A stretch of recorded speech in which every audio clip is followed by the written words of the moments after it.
Drivers, start your engines!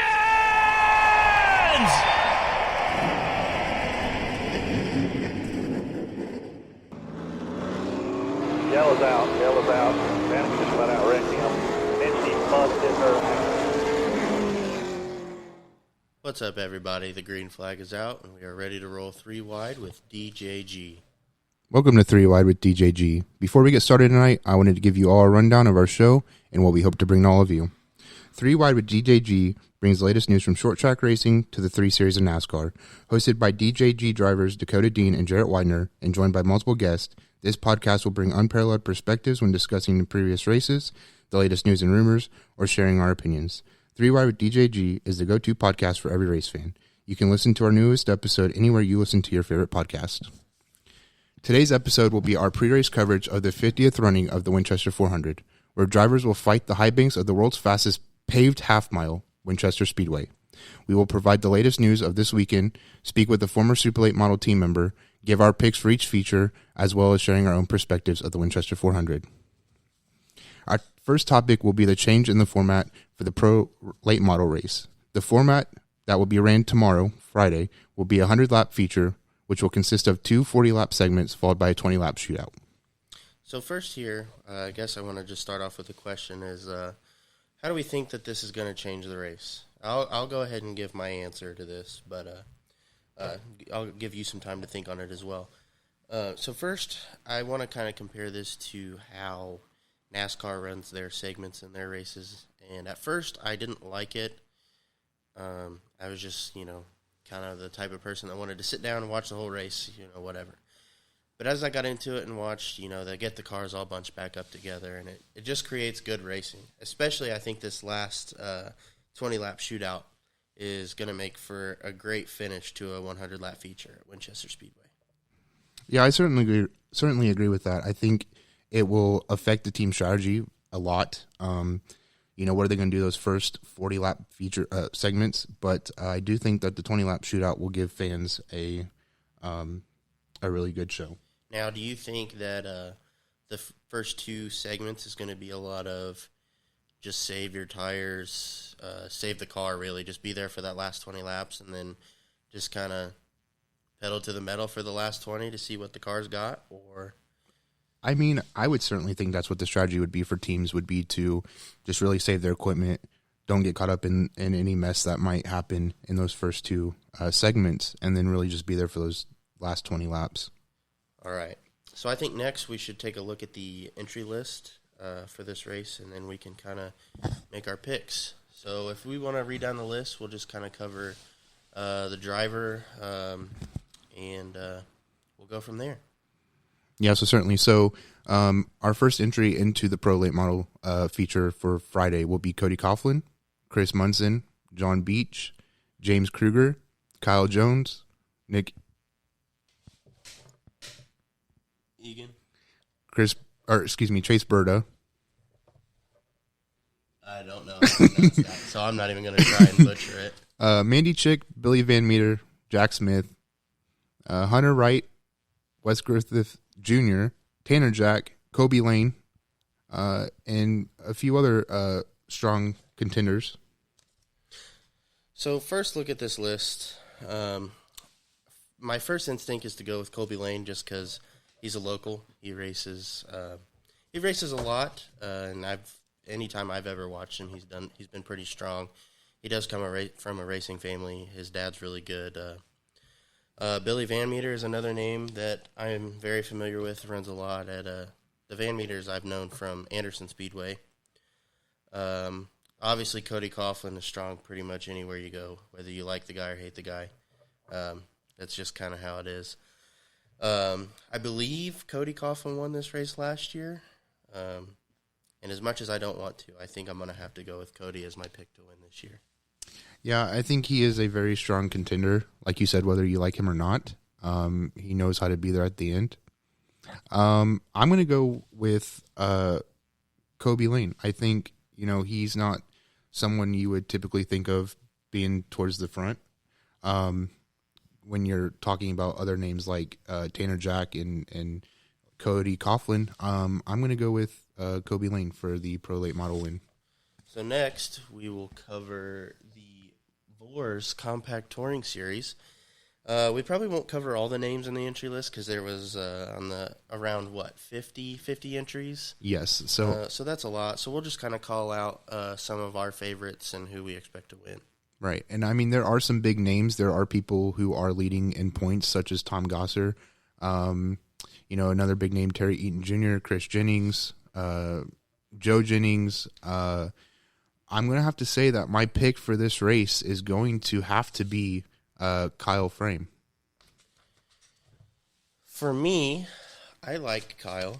I can't say that I know if I've ever seen him run, but I do follow his social media. I follow it pretty closely. I got to say, the Barkus boys, pretty strong, but I think I'm going to have to go with Gosser here. I've seen him run several times. It's always been pretty solid. I think he's got a good car.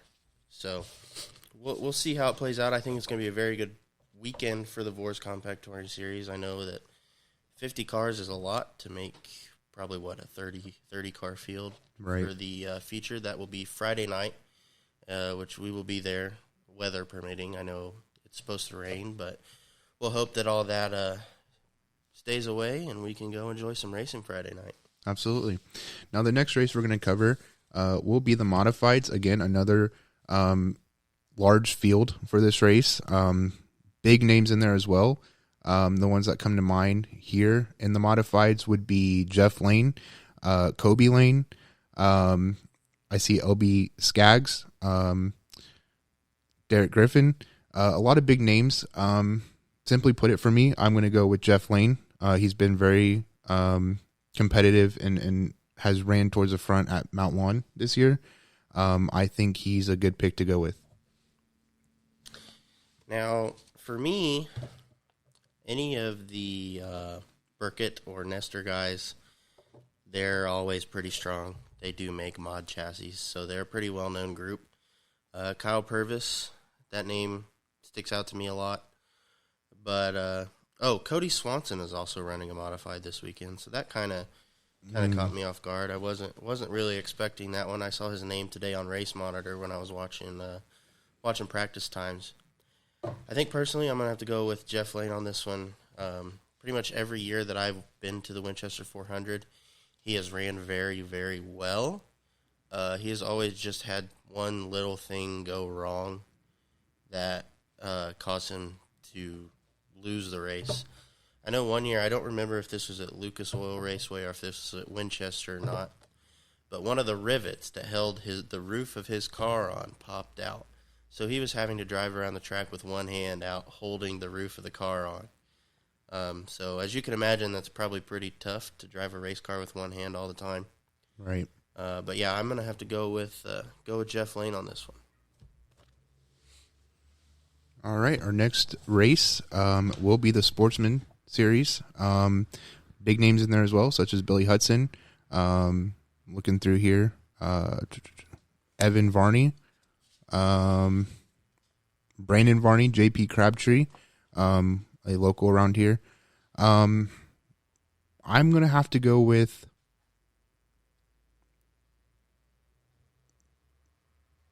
probably one of the Varney brothers. I think they're pretty strong contenders for that series.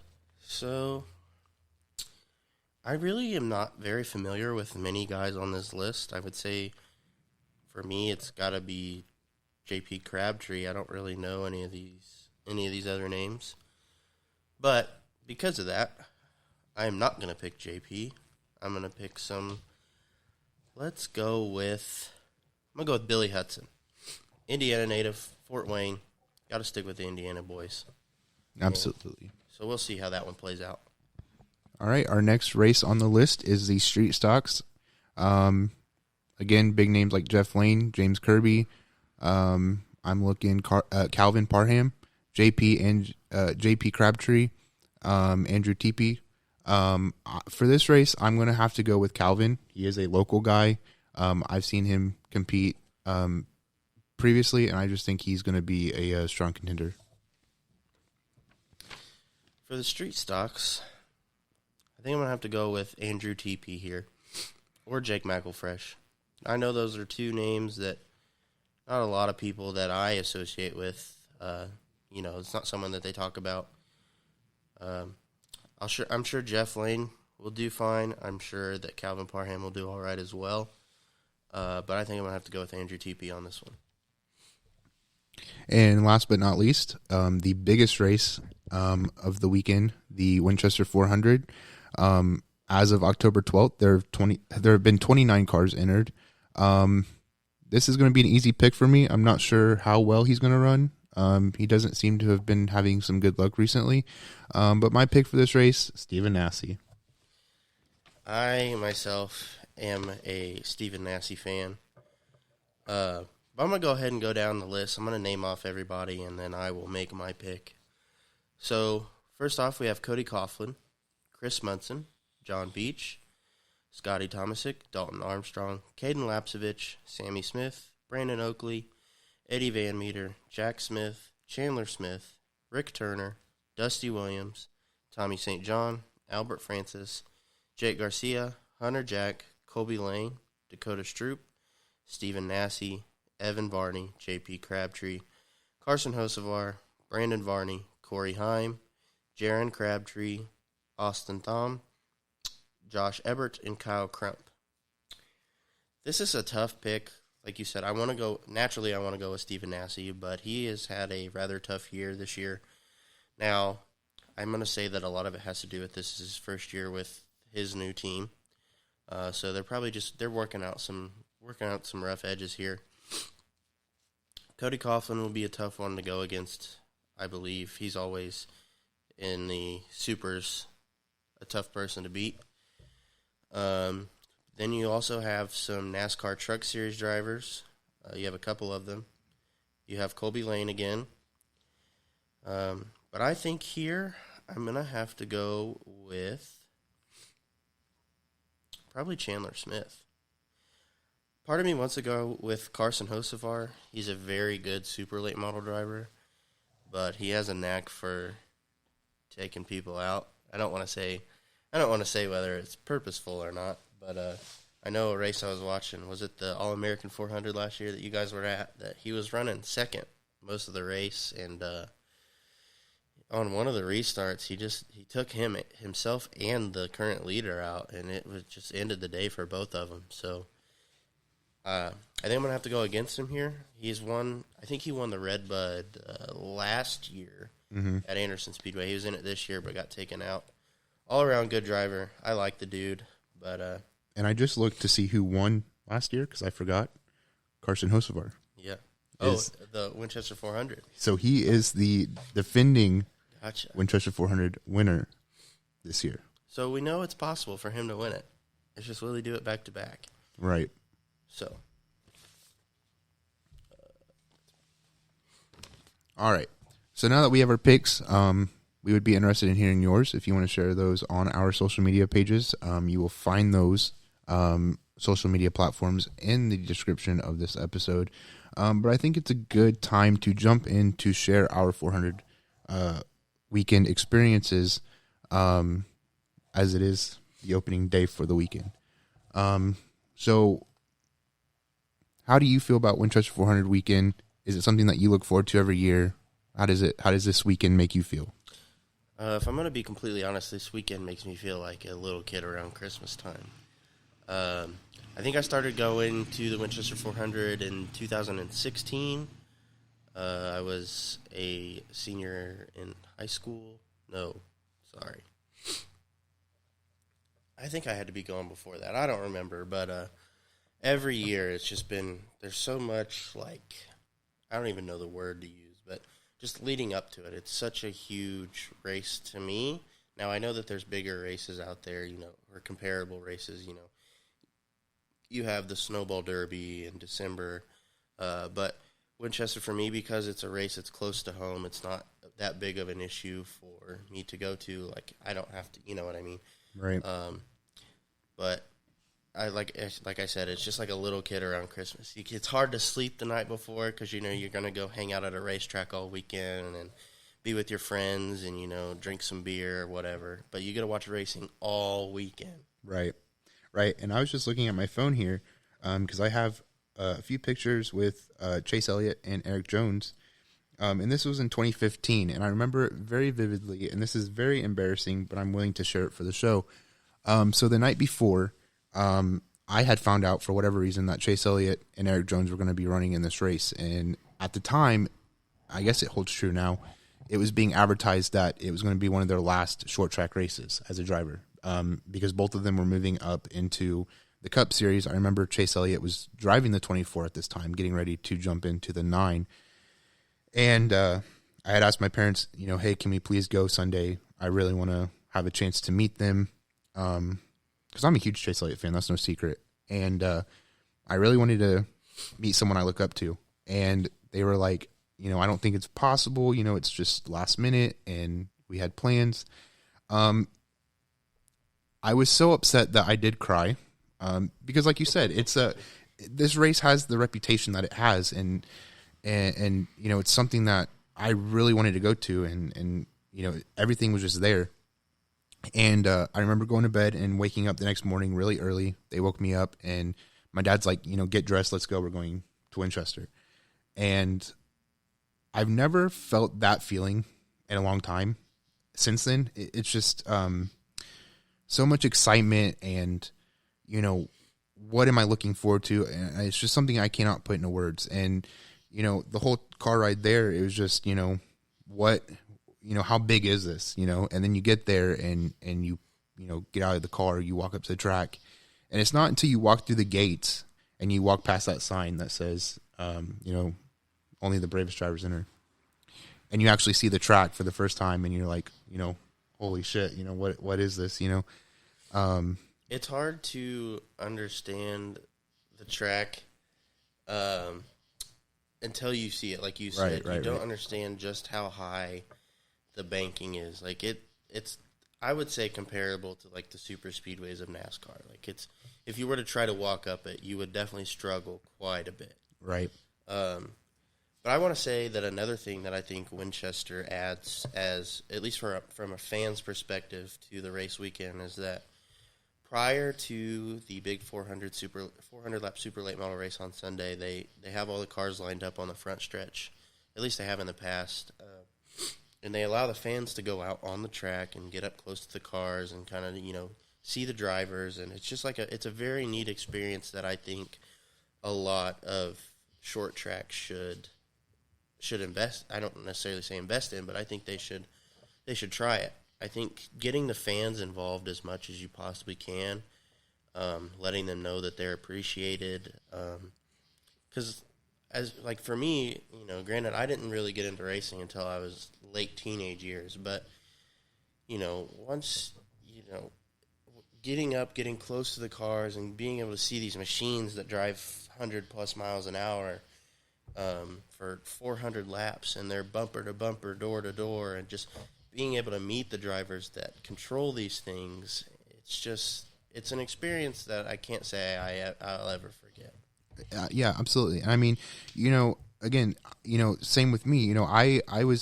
I've wanted to race since I was a child. I grew out of that phase quickly, because it never had happened. I don't think that passion for racing reignited itself until I went to Winchester and got to, get up close and personal with the race cars and meet drivers like Chase Elliott and Eric Jones and all the big drivers at the time. And, it is, I do think it is life-changing in a way. All right. So up next, we will be on a phone interview with a good friend of mine, AJ Henderson. He used to work with a super late model team that they participated in the Winchester 400 several times. So we're just going to kind of get a team perspective of this event. All right, AJ, what's going on? How's it going? Oh, not too bad. Can't complain.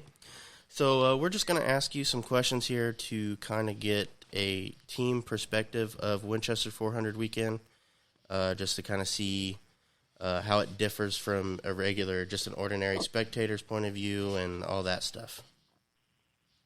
Sounds like a plan to me. So the first question we got for you is, what is the atmosphere like for a team? Like when they arrive to the track, what's it like? Well, it depends if you've been to Winchester before or if you haven't. If you haven't, you go through the gates, you see the sign through these gates past the bravest drivers in the world, and it all seems kind of silly. And then you get there and you look around. It's kind of breathtaking first time you go there. Yeah, go ahead. It kind of starts, trying to continue on like any other weekend, but then, you go through your tech and everything else. And the first practice laps you do, seeing the car, in the corner and everything, how hard they are on the gas, all that. It's something like any other place. Right on. Yeah, we were just talking about how if you've never seen the track before, you can't really understand until you see how high the banks are, and just being able to envision the track. Even before you get cars on it, you can kind of get a little bit of an understanding as to just how insane this track is. I say when you see pictures and stuff of it online, you don't really do yourself any justice. It's more banked than Talladega and Daytona, but it's a half mile. Right. So it's very intense. Hey, AJ, it's Dakota. Our next question would be, what does 400 preparation look like for a team, and when do those preparations begin? Well, from my perspective, our 400 preparations begin at the very beginning of the season, really. That's one of your – obviously every weekly show you go to is a big deal. You prepare for it just like you do anything else. But for us, there was, the Winchester 400, Redbud, and then the Snowball Derby. Those are the three that every track you go to, you're trying to find similarities to those so you can kind of prepare yourself for that. And then you get, there was 2 weeks in between the last race and then Winchester 400. You're going through everything. Some teams have different wheels they run. There's some, we changed out some parts because it's just so intense on everything. There's so much stress on everything that, the stuff you'd run at like Lucas Oil, Berlin and Michigan, stuff like that. That Winchester's not a place to mess around. It's a lot of stress, but you go over everything from, the car itself, body panels, you reinforce the windows. It's a good couple weeks worth of stuff. People build cars for just tracks like these, so it's kind of wild. Now, to kind of add on to this question, I do want to ask, so obviously the high speeds at Winchester, if you wreck, it most likely does some damage. Now, so say if you go and you have a car that wrecks during practice or whatever, how much extra stuff do you bring to try and get that fixed for race day or qualification day if you can? Well, I can tell you from experience, you will rebuild your car in the pits if you do hit the wall.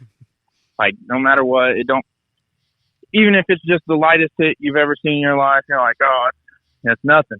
And you get in there, you got upper and lowers bent, spindles, shocks. It's wild, but honest to God, when you go to the race, every race you go to, you bring spare parts. Right. Winchester, you bring a spare car. And then you bring spare parts enough to build another car. Right on. So the next question, if you can answer this, I don't know if this is information you can disclose, but so what's a typical strategy that a team would run for the Winchester 400?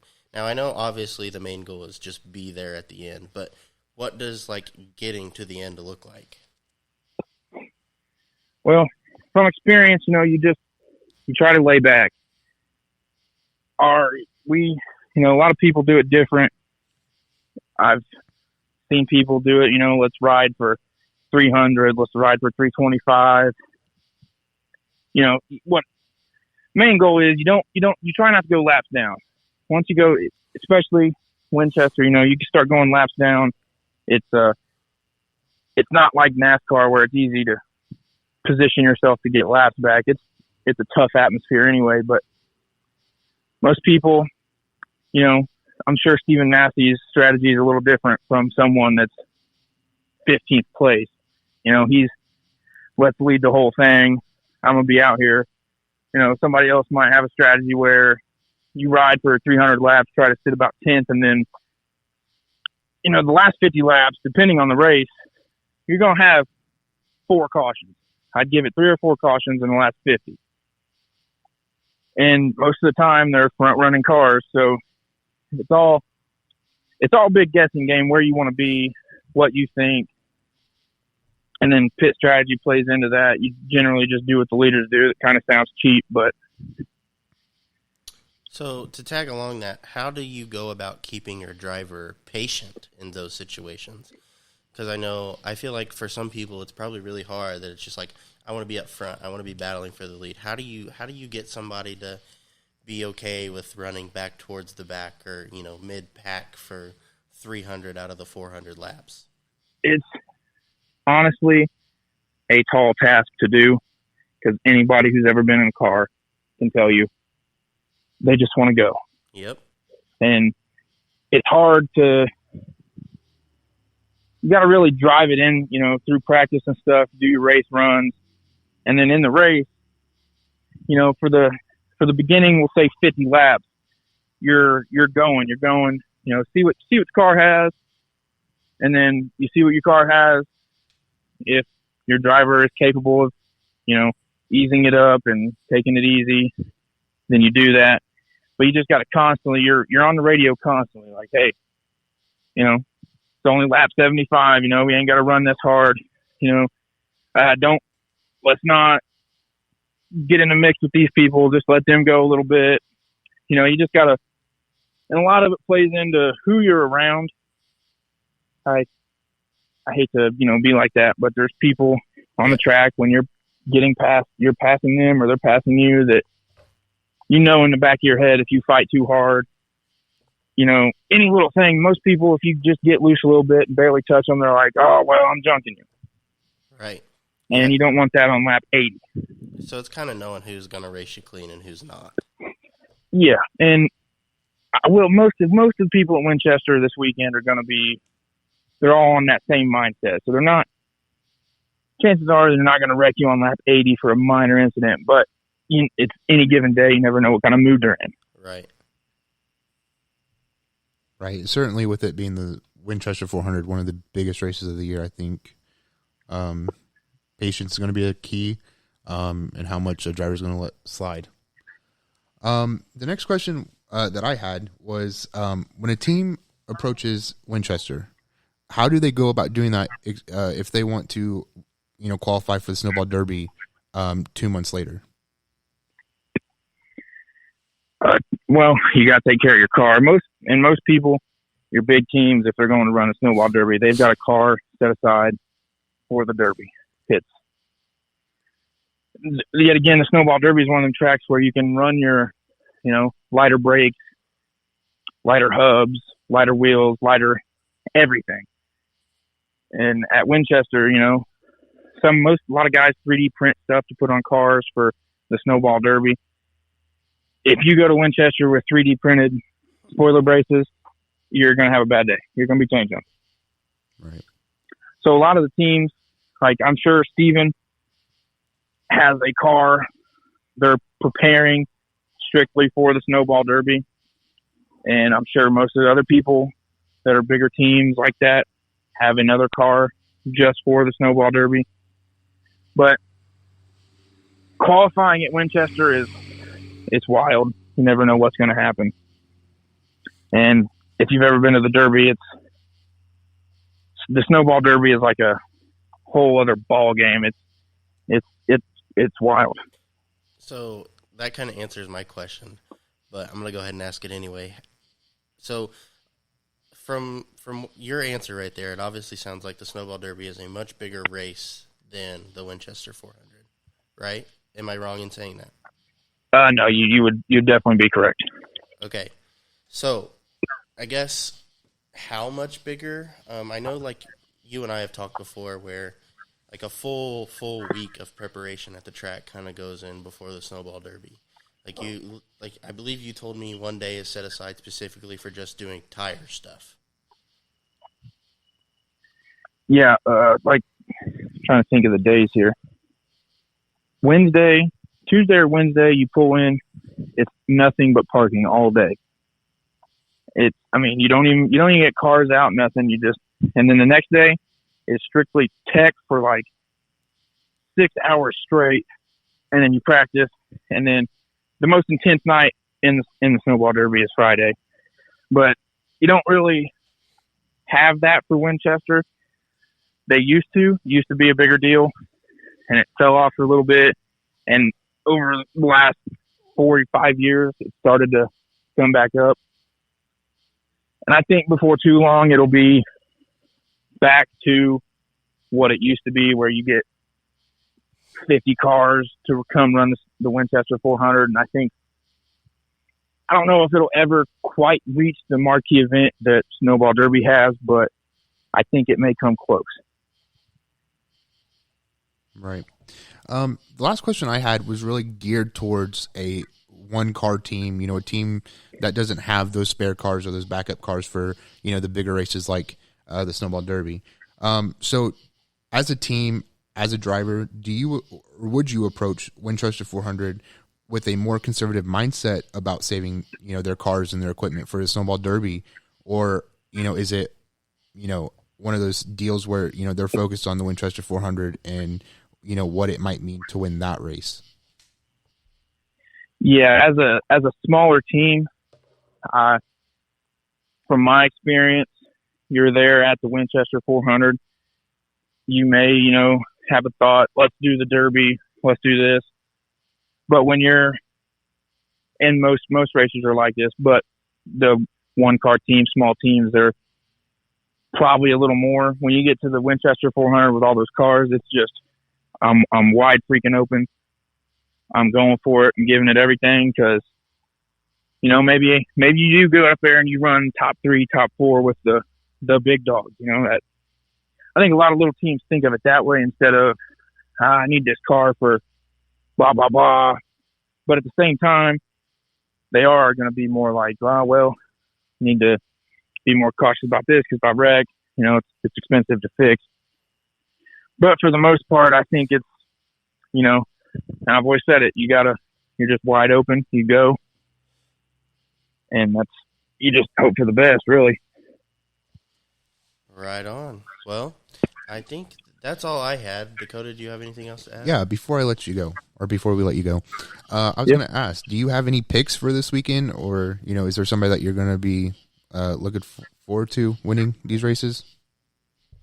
I think the most obvious pick is my pick because I don't know how you pick against them, really. And I haven't seen a full list, so I can read it off to you if you want me to. That's fine, too. Where is it? Right here. Okay.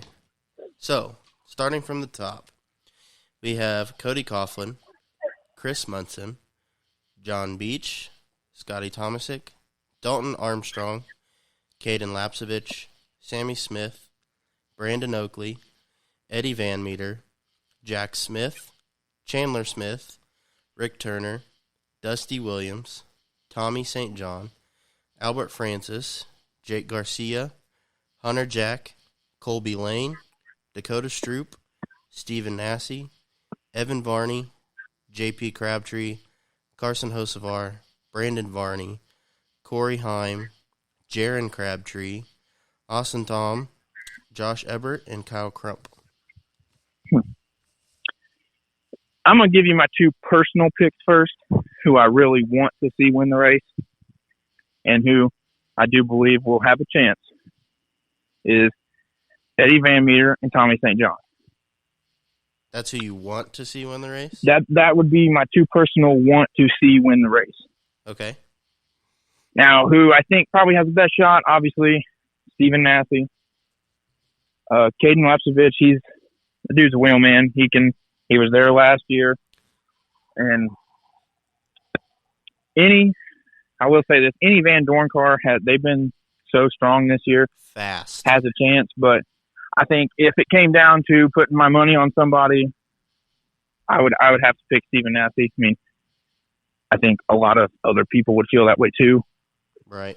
Well, we were just talking earlier before we had you on about how the tough luck he's had this year, and we thought part of that had to do with kind of the transition to his own team or whatever, but that they were just kind of working out some rough edges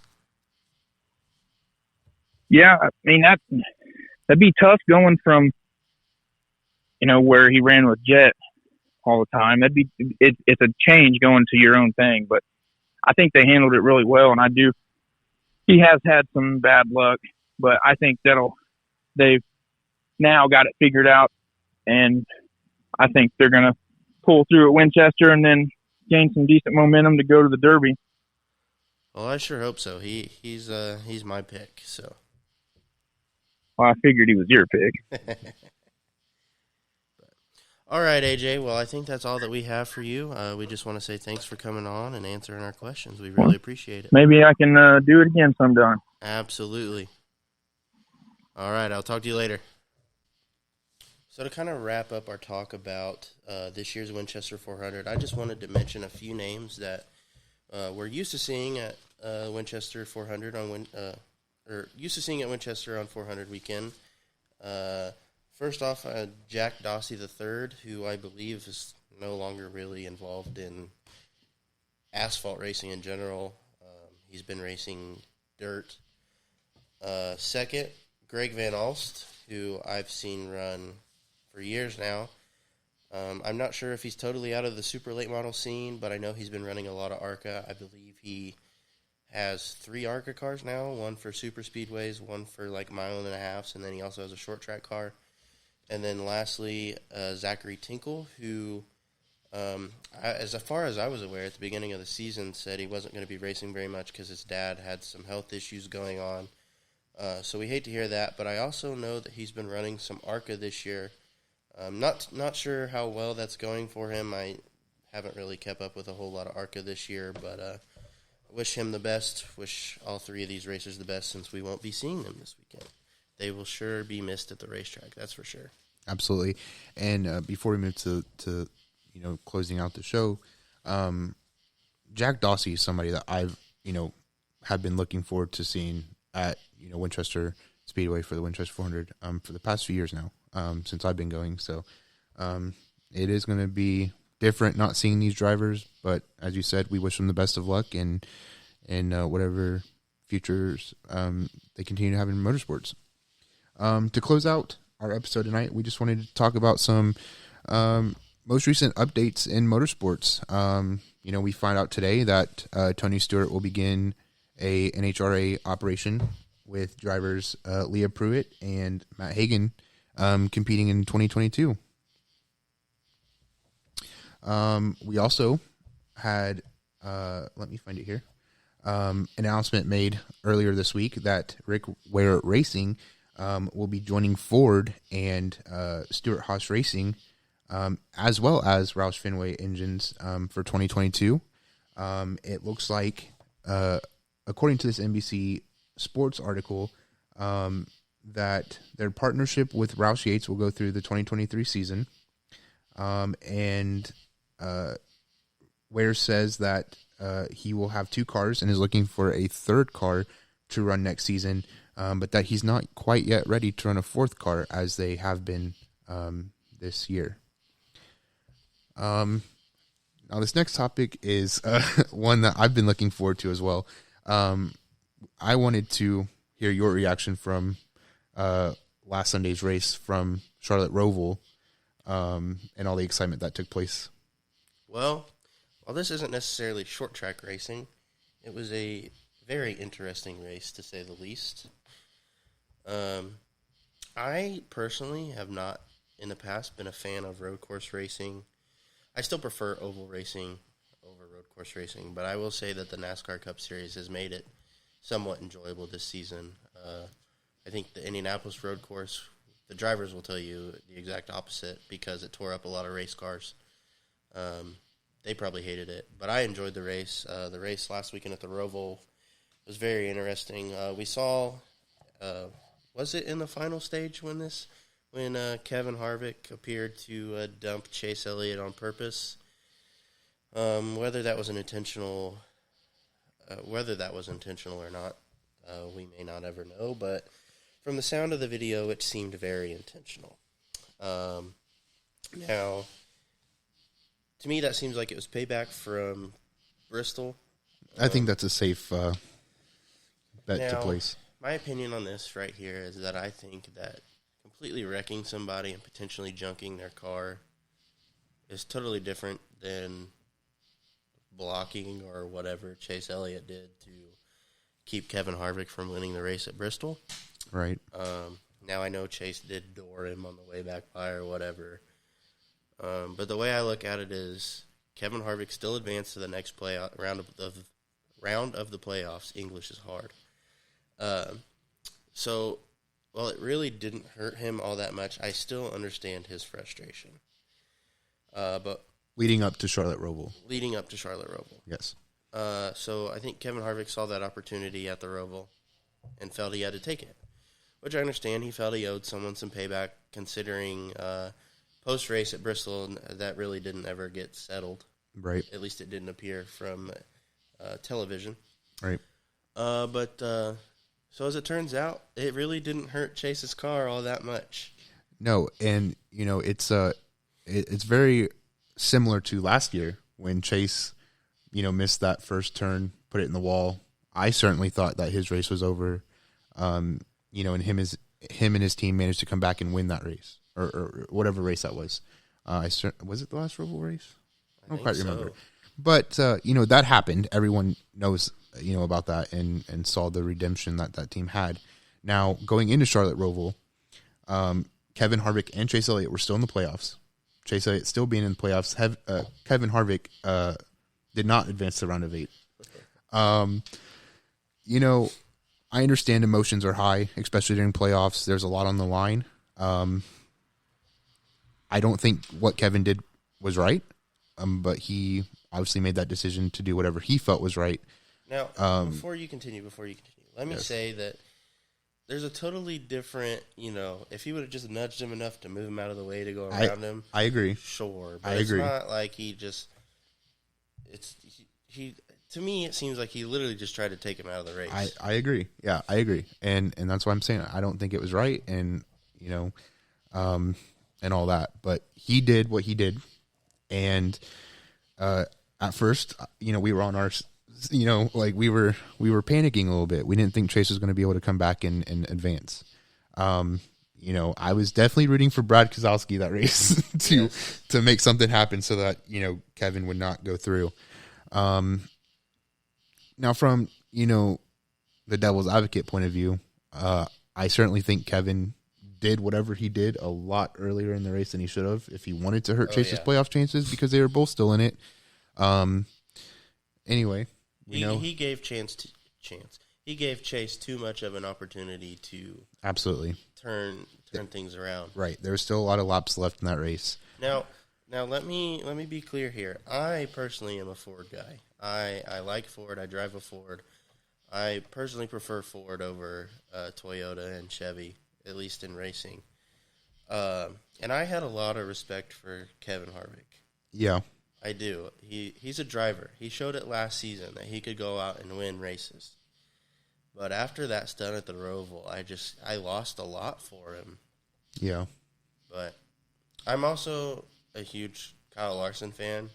I like Chase Elliott too because the first time I ever saw Chase Elliott race was actually, believe it or not, at the Winchester 400. So it's kind of hard having drivers that you like on both sides of the fight, I guess. Yeah. It's kind of like who do you go for? Whose side are you on? But I think on this one it's pretty clear that it's easier to be on Chase's side than it is Kevin. Yeah, and I mean, following up with that, I saw on Twitter, I told you about it, that race too, I believe, Kevin was mad because Chase blocked him, you could say, at Bristol. I had saw a tweet that said Chase was half throttling around Bristol in front of Kevin. My opinion on that is, obviously, playing devil's advocate, I'm sure Kevin was probably worried that Chase would have taken another dig at him had he tried to pass him.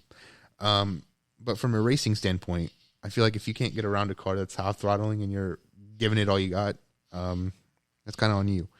But anyway, Roval happened. We saw Kevin wreck, same way Chase did when he Except Kevin didn't hit the tires. Chase hit the tires. Right. Fair enough. Yes. Kevin missed the tires. Right.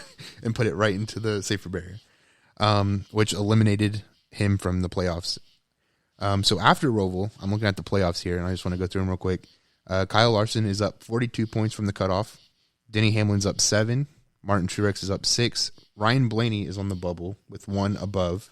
Kyle Busch is below the cutoff, 1 below. Chase Elliott is 2 below. And then Joey Logano and Brad Keselowski are in 7th and 8th. Joey below the cutoff by 11 points, and Brad below the cutoff by 16 points. So with the exception of Kyle Larson, the points are very close. Yes, very, very close. And of course, anything could still happen. I did see on Twitter, and I wanted to pose this question to you. Do you think that right now Chase is or will be in a must-win situation to advance the round of 4? Or is it too early to tell before Texas? Right now, I don't know if I can give as a Chase Elliott fan, I want to say no, he's not going to be in a must-win situation. But then again, obviously, what are the 3 tracks of this round? It's what? Texas, Homestead. Is Homestead in this round? It will be Texas. Let me look here. I know the cutoff race is Martinsville. Texas, Kansas, and Martinsville. Kansas. Yes. Okay. So I know right now Larson, I believe, is the favorite to win Texas. Yes. Of course. He's won everything.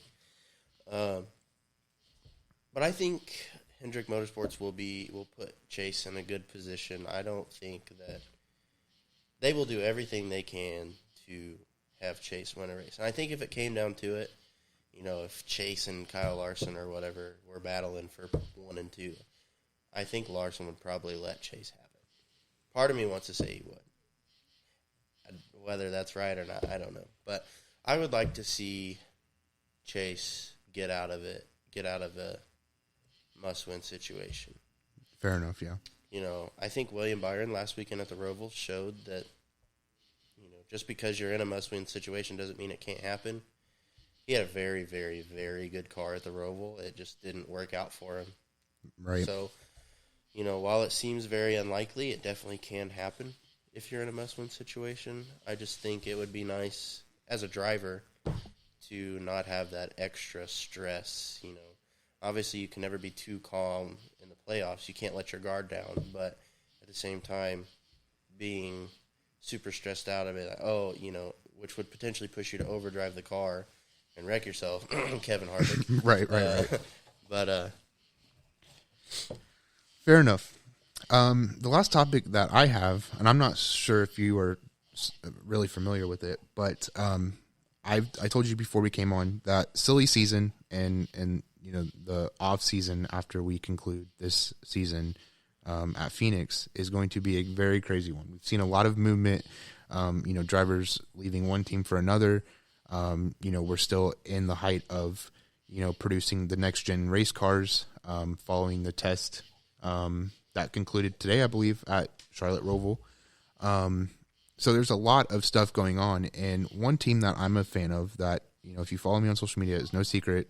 I'm a huge fan of Front Row Motorsports, and, since their win at Daytona at the beginning of the year, their team has been, thrown into the spotlight, if you will, and, it was a lot of questions of, what about, later on in the season, they're starting, Anthony Alfredo, who's in his rookie year, so on and so forth. And so more recently, we saw that, they were in talks with a few different teams about selling off their charter, things like that. And what's the future going to hold for Todd Gilliland, things like that.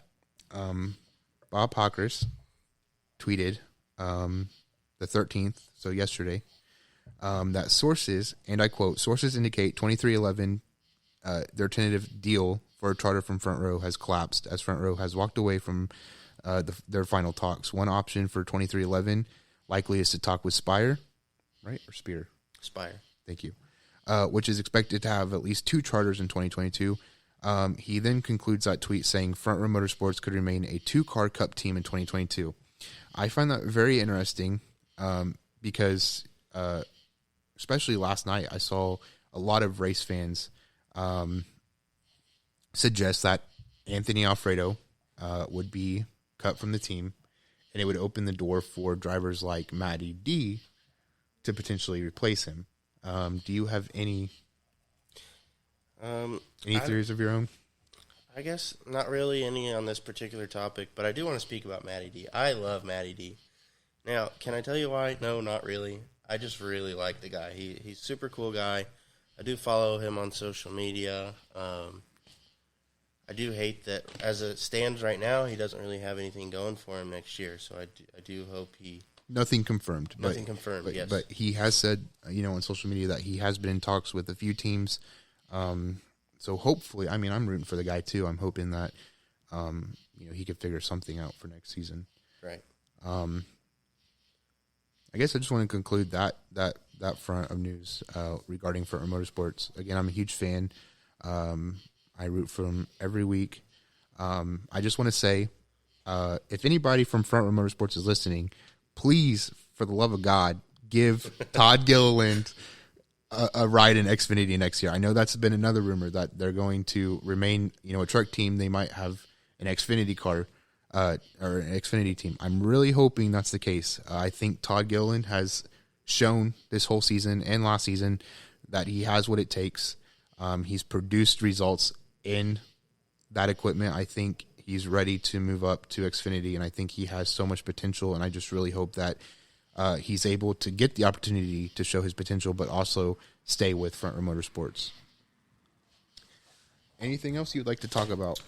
I guess this isn't really necessarily short track related, but I do want to note that Dakota and I do some sim racing on iRacing ourselves. We are entering, season 4 of our series now? Correct. And it starts up in 3 weeks. So that'll probably be a little bit of a topic. We won't cover it much because it's technically fake racing, but... No. But we do race for points, we race for money, we race for prizes against people we know. We've been racing against these same guys for probably about a year now. Yeah, I started out in season 2. Yeah, me too. So we've been with them for 2 seasons now. I will have their social media linked with this in the description also. So, if you guys are listening, you want to check that out. Great group of guys. We put on, I think, some good quality racing. It's fun to watch. Yeah, actually, all of our races are typically broadcasted to either Facebook or YouTube. Like Dakota said, it's a lot of really good racing. It's pretty competitive. We do have a few guys that are clearly better than everybody else, but we're all learning. We're all getting faster. We're all getting better, and it's just all around good time. So if you decide you want to check that out, please do. And we will be sure to give you guys some news on that. As Absolutely. far as point standings, race recaps, stuff like that. Absolutely. And our hope for the next episode will be to have someone on, my brother, who this will be his first Winchester 400 weekend. So we're hoping to have him on to talk about his experience and his perspective as a first-time spectator for that weekend. It kind of would have been nice.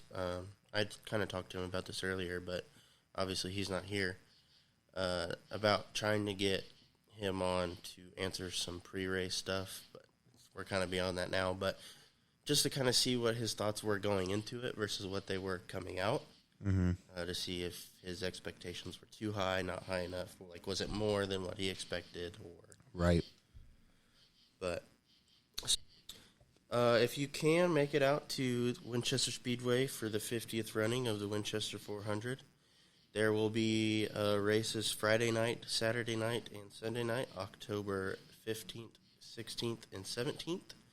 The actual 400 running on Sunday, October 17th. If not, be sure to check out MAV TV because the race will be live broadcasted. However, I am not sure if that is just the 400 or if that is all of everything else. Yeah, so I did find this email that I got from Winchester, and they said that the entire Winchester 400 weekend will be shown live on MAV TV Plus. Friday's schedule will begin with pre-race ceremonies at 6 p.m. Eastern Standard Time and will be followed by the All-Stars Tour Pro Late Model event and the Vors Compact Touring Series Compact Kingdom Race. Saturday's broadcast on MAV TV will include qualifying for the Lucas Oil 400 Super Late Model event, as well as the Midwest Modifieds Tour, Run for the Gun 50-lap race, and CRA Street Stocks and the Sportsman features. On Sunday, the live broadcast on MAV TV is scheduled to begin at 2 p.m. Eastern Standard Time for the Lucas Oil 400. So be sure, if you can't make it to the track, to check out this weekend's festivities on MAV TV. And finally, if you have any questions, comments, concerns, be sure to leave us any information on our social media. We'll be sure to check that out and go from there.